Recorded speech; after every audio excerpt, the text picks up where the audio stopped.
Good morning students, कैसे हैं आप सब। आज हमारा टॉपिक है वैल्यू ऑफ टैक्सेबल सप्लाई। तो जीएसटी की बात करें या हम किसी भी टैक्स की बात करें, क्योंकि टैक्स जो है एक पर्टिकुलर वैल्यू पे चार्ज किया जाता है। और जहाँ तक बात जीएसटी की है, तो जीएसटी चार्ज करने के लिए हमें सबसे पहले ये चेक करना होगा कि हमारा जो वैल्यू ऑफ टैक्सेबल सप्लाई क्या है, क्योंकि इसी बेस पर ही हमारा जीएसटी चार्ज किया जाएगा। अब यहाँ पर वैल्यू ऑफ टैक्सेबल सप्लाई का मतलब पहले तो हमें ये देखना होगा कि supply of goods and services हम लेंगे और उसकी हम एक ट्रांजैक्शन वैल्यू कैलकुलेट करेंगे, वही हमारी टैक्सेबल सप्लाई होगी, वैल्यू होगी टैक्सेबल सप्लाई की। तो उसके लिए हमें कुछ रूल्स, कुछ कंडीशंस को है फॉलो करना होगा, राइट। तो अब हम एक डायग्राम पे चलेंगे और आप इस डायग्राम में चेक कर सकते हैं वैल्यू ऑफ सप्लाई जो कि सेक्शन 15 में है, वो हम किस तरीके से कैलकुलेट करते हैं। देखिए, वैल्यू ऑफ सप्लाई अगर हमारी बेस्ड है ट्रांजैक्शन वैल्यू पे, तो दो तरीके हैं। एक तो आप ट्रांजैक्शन वैल्यू के बेस पर आप उसको निश्चित करेंगे, और अगर ट्रांजैक्शन वैल्यू पे बेस्ड नहीं है तो उसका तरीका फिर डिफरेंट होगा। और इसके अलावा कुछ पर्टिकुलर केसेस होंगे जिसमें स्पेसिफिक सप्लाई के लिए, यानी कि पर्टिकुलर सप्लाई के लिए गवर्नमेंट का नोटिफिकेशन चेक किया जाएगा। फिर से बता रही हूँ, there are 3 parts. Value of supply अगर हम ट्रांजैक्शन वैल्यू पर बेस होकर कैलकुलेट करते हैं, या वैल्यू ऑफ सप्लाई कैलकुलेशन नहीं की जा सकती, ट्रांजैक्शन वैल्यू पर बेस्ड होगी। इसका मतलब उसको निश्चित करने के आधार हमारे डिफरेंट होंगे। और तीसरा है, अगर हम पर्टिकुलर सप्लाई कर रहे हैं, कोई स्पेसिफिक सप्लाई है जो हमारे गवर्नमेंट के नोटिफिकेशन के अकॉर्डिंगली आप चेक कर सकते हैं, नोटिफाइड बाय द गवर्नमेंट, तो गवर्नमेंट के नोटिफिकेशन पर बेस्ड होगी, ठीक है। So our value of supply has 3 parts. आज हम फर्स्ट पार्ट के बारे में डिस्कस करने वाले हैं। फर्स्ट पार्ट को मैं लेकर चलूँगी। तो फर्स्ट पार्ट के सेक्शन हैं हमारे section 15 sub section 1, 2 and 3, right. अभी सबसे पहले हम देखेंगे कि टैक्स, क्योंकि हमने स्टार्टिंग में कह दिया कि हम टैक्सेबल ट्रांजैक्शन वैल्यू पर बेस होकर हमारी वैल्यू ऑफ टैक्सेबल सप्लाई निकालेंगे। फिर से बता रही हूँ, आप कंफ्यूज नहीं होना। ट्रांजैक्शन वैल्यू बेस है हमारा वैल्यू ऑफ टैक्सेबल सप्लाई का, ठीक है। यहाँ पर बेस है, इसलिए हमने इसको पहले कैलकुलेट करके चेक करना है कि हम कैसे कैलकुलेट करेंगे, ठीक है। तो वैल्यू ऑफ टैक्सेबल सप्लाई निकालने के लिए क्या क्या तरीके हैं, एक बार चेक करते हैं। अगर आप ट्रांजैक्शन वैल्यू के ऊपर बेस करके कर रहे हैं, तो सबसे पहले मुझे पता होना चाहिए कि ट्रांजैक्शन वैल्यू क्या है।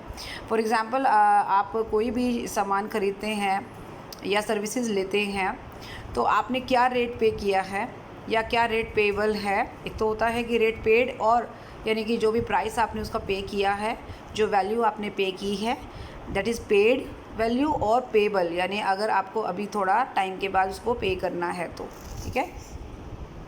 तो जो ट्रांजैक्शन वैल्यू हम कैलकुलेट करते हैं, अब आप ये देख सकते हो, ये एक डायग्राम है छोटा सा, इसमें नीचे देखिए जो हमारी ट्रांजैक्शन वैल्यू है, हाँ जी, जो हमारी ट्रांजैक्शन वैल्यू है वो बेस है हमारा value of taxable supply of goods and services का। तो कभी भी हमसे पूछा जाए कि टैक्सेबल, हमसे ये पूछा जाए कि जीएसटी कैसे चार्ज किया जाएगा, हमारा आंसर यही होना चाहिए, जीएसटी चार्ज करने के लिए हम पहले ये चेक करेंगे कि वैल्यू क्या है taxable supply of goods and services की, राइट। जीएसटी किस पे चार्ज किया जाता है? गुड्स एंड सर्विसेज पे। तो गुड्स एंड सर्विसेज कौन सी वाली? जिनकी सप्लाई टैक्सेबल होगी, उसकी वैल्यू हम कैसे निकालेंगे? उसकी वैल्यू निकालने के लिए हमें ट्रांजैक्शन वैल्यू कैलकुलेट करनी होगी। ट्रांजैक्शन वैल्यू इन कंडीशन पर बेस्ड है, क्या? सप्लायर और रिसिपिएंट दो लोग हैं, एक पर्सन सप्लाई कर रहा है और एक रिसीव कर रहा है, राइट। तो सप्लायर और रिसिपिएंट के बीच में कोई भी रिलेशन नहीं है। अभी हम इस रिलेशन को आगे डिफाइन करने वाले। इस रिलेशन का मतलब क्या है? They are not related persons, right. दूसरी कंडीशन है, price is the sole consideration for the supply. यहाँ पर दूसरी बात ये है मेन, कि आप दोनों के बीच में जो ट्रांजैक्शन हो रहा है उसमें जो भी प्राइस लिया या दिया जा रहा है वो सोल कंसिडरेशन होना चाहिए। अभी इसके बारे में भी थोड़ा सा ये देर में मैं आपको डिटेल बताने वाली हूँ।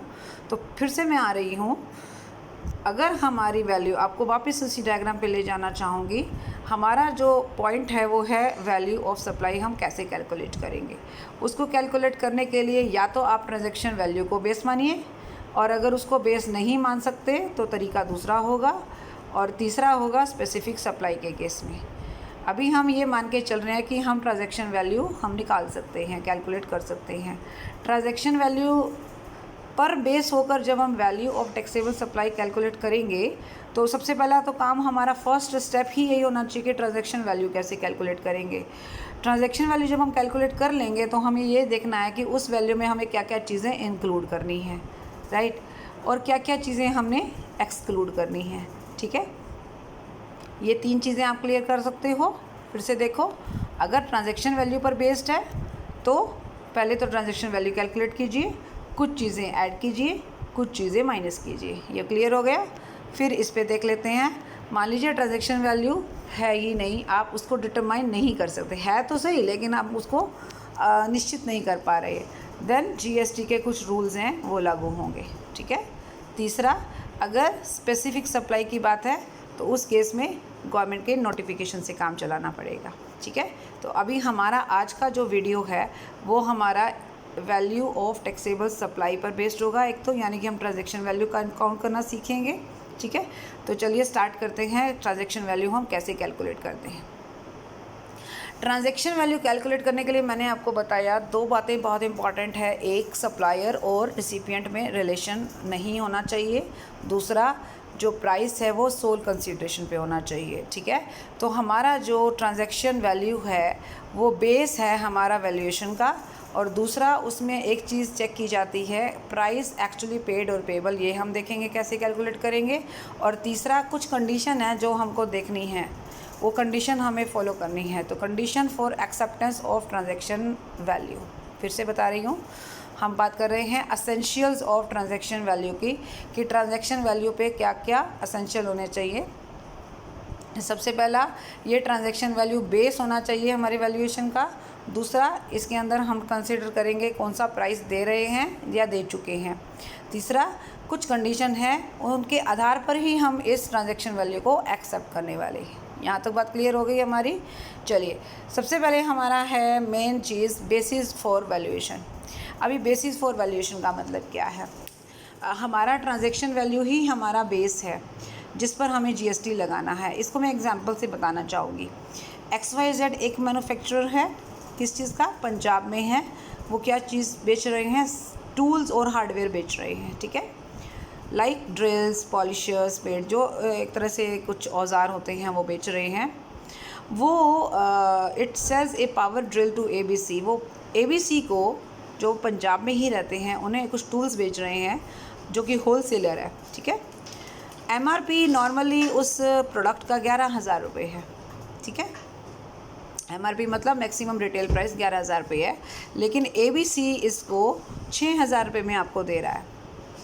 6,000 में वो आपको बेच रहा है। ट्रांजैक्शन वैल्यू अब आपको यहाँ पर क्या नज़र आ रही है, 11,000 या 6,000? देखिए, MRP तो है 11,000, पर ABC आपको 6,000 में दे रहा है। अभी हमको ये भी ध्यान में रखना चाहिए कि हम ये मान कर चले कि सप्लायर और रिसिपिएंट में अगर कोई रिलेशन होता तो मे भी, अब जान पहचान जैसे हम लोगों की होती है तो हम, या फिर कुछ इस तरीके का रिलेशन होता है जिसमें सामने वाला जो वैल्यू को कम ज़्यादा कर सकता है। ऑब्वियसली कम ही की जाती है, ज़्यादा तो नहीं की जाती, कम की जाती है ना। तो ये 11,000 का जो 6,000 हुआ है, ये रिलेशन की वजह से नहीं हुआ है, क्योंकि रिलेशन के बारे में अगर कुछ होता तो वो यहाँ ज़रूर हमें बताता। तो हम ये मानकर चल रहे हैं कि जो ट्रांजैक्शन मार्केट में हो रहा है नॉर्मली वो 6,000 में हो रहा है।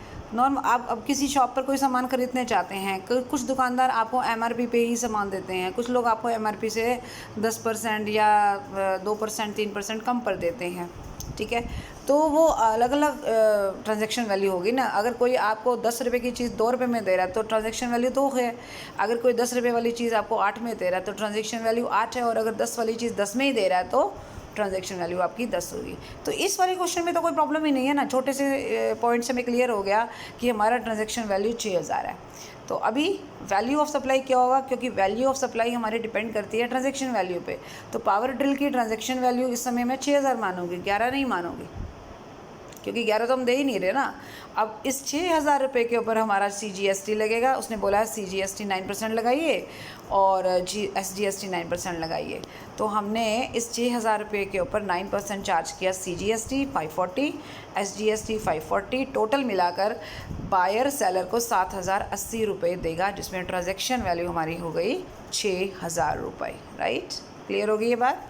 ठीक है, तो बहुत छोटा सा पॉइंट था, यानी कि हमारी ट्रांजैक्शन वैल्यू ही हमारे वैल्यूएशन का बेस हो गई। यहाँ तक बात क्लियर है? दूसरी बात पे आ जाएं, प्राइस एक्चुअली पेड और पेबल। अब मान लीजिए ऐसा भी हो सकता था कि बेचता वो 6,000 रुपये हैं, 11,000 MRP प्राइस है, लेकिन 6,000 रुपये पे बेचता है, लेकिन आने जाने का जो 200 रुपये है वो अलग से ले रहा है। तो प्राइस पेड और पेबल 6,000 नहीं है, 6,200 है, क्योंकि सप्लायर कह रहा है कि 200 रुपये वो एक्स्ट्रा चार्ज करेगा अगर वो सामान आपके घर तक पहुंचाएगा।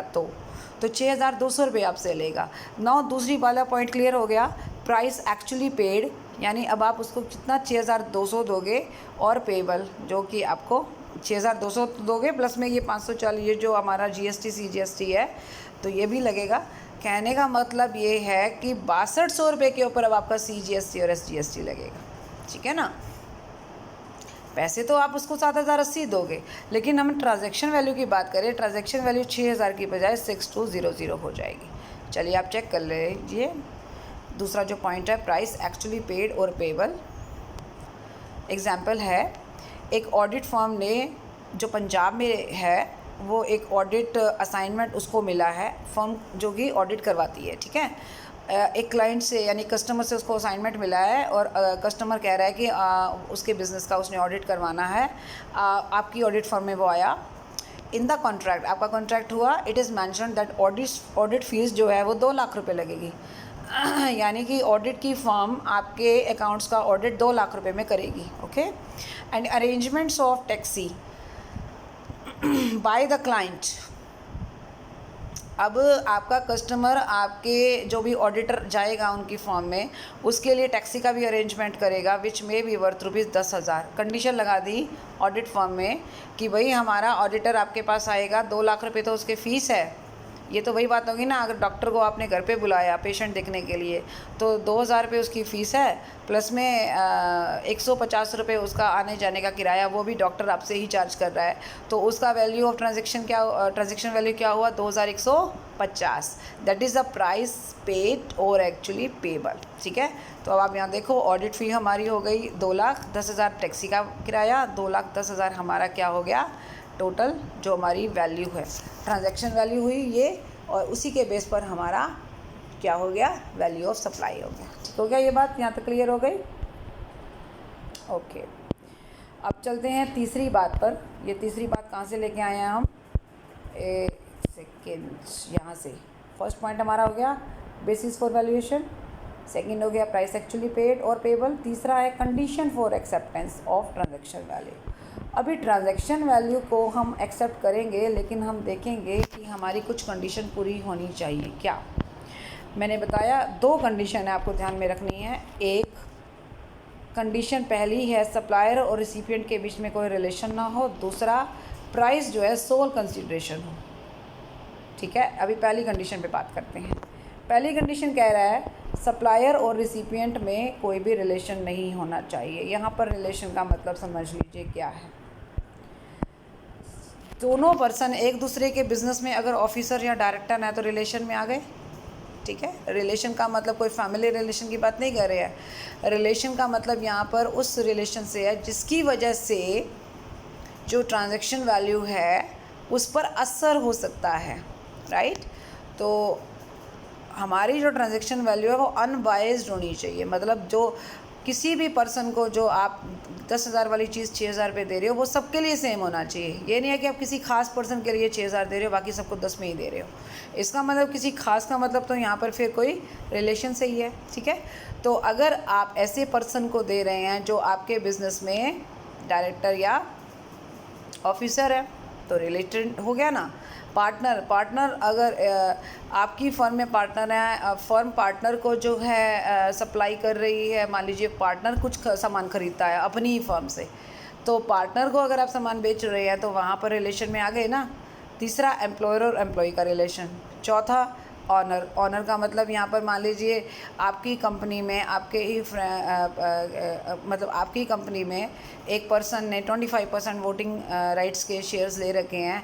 उस पर्सन को अगर आप अपनी कंपनी से कुछ सामान सप्लाई कर रहे हैं, मे बी वो क्योंकि शेयर होल्डर भी तो है ना, राइट, तो कुछ चीज़ों का मालिक भी है ना वो, राइट। तो इसका मतलब होता है कि वहाँ पे भी रिलेशन आ गया। कंट्रोल्ड बाय अदर, मान लीजिए दोनों पर्सन सप्लायर और रिसिपिएंट किसी तीसरे पर्सन के द्वारा कंट्रोल किए जाते हैं। मतलब सप्लायर और रिसिपिएंट दोनों में से किसी भी का बिजनेस किसी तीसरे पर्सन से कंट्रोल हो रहा है, और वो तीसरा पर्सन दोनों के कनेक्टेड भी है, यानी वन ऑफ देम डायरेक्टली और इनडायरेक्टली कंट्रोल्स द अदर। या तो वो दोनों मिल, अब मैं आपको ये तीनों बातें क्लियर कर लेती हूँ। ये जो पॉइंट नंबर 5, 6 और 7 है ना, इसमें जो सेंस है वो सेम है। दोनों मिलकर तीसरे को कंट्रोल कर रहे हैं, तीसरा दोनों को कंट्रोल कर रहा है, दोनों में से एक तीसरे को कंट्रोल कर रहा है, राइट, या दोनों तीसरे से कंट्रोल हो रहे हैं। अभी यहाँ पर कंट्रोल का मतलब यह है कि बिज़नेस में उसका ऑनरशिप है, कुछ ना कुछ परसेंटेज है, कुछ ना कुछ शेयर होल्डिंग है उसकी, इसे बोलते हैं कंट्रोल करना।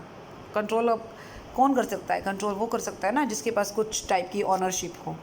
तो अगर आप दोनों में से कोई एक पर्सन तीसरे से कंट्रोल हो रहा है और उस तीसरे पर्सन का कनेक्शन जाहिर सी बात है सप्लायर और रिसिपिएंट के साथ है, राइट, दोनों पर्सन तीसरे को कंट्रोल कर रहे हैं, दोनों किसी तीसरे से कंट्रोल हो रहे हैं, तो यहाँ पर रिलेशन वहाँ से ही निकल कर सामने आ रहा है।